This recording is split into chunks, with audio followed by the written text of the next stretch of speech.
Je suis venu à la rencontre de la terre d'Haïti parce que je dis toujours que un musulman, lorsqu'il veut aller en pèlerinage, il va à la Mecque. Un chrétien, lorsqu'il veut aller en pèlerinage, il va au Vatican. Un défenseur de la cause noire, lorsqu'il va en pèlerinage, il va à Haïti.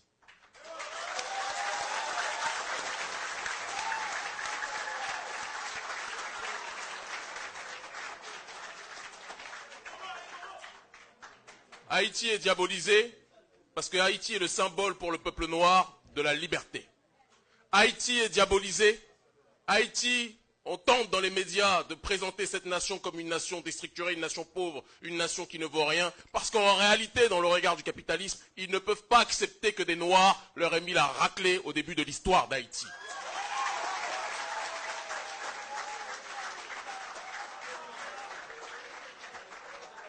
Beaucoup de personnes pensent qu'il est mieux pour un Haïtien d'aller chercher bonheur à Miami, qu'il est mieux pour un Haïtien d'aller chercher bonheur en France ou aux États-Unis. Mais je le dis que le paradis de l'homme noir se trouve sur la terre de Dessalines, de Boukman, d'Henri Christophe, de Félicité. J'ai fait ces 6 dernières années,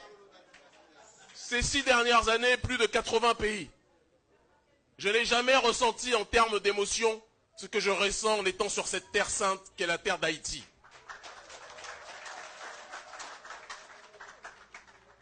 Je pourrais me présenter en quelques mots, mais je pense que la meilleure façon de se présenter, comme le disait Socrate, pour une fois on va citer un blanc,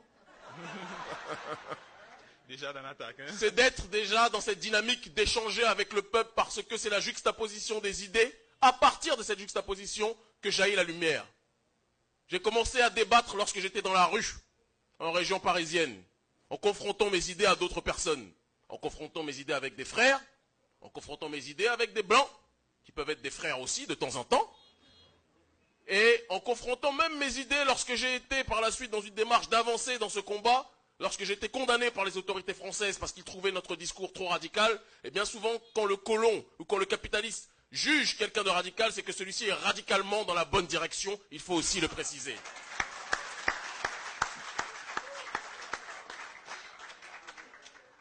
J'ai 34 ans, j'en aurai 35 si les ancêtres ne me rappellent pas d'ici le mois de décembre.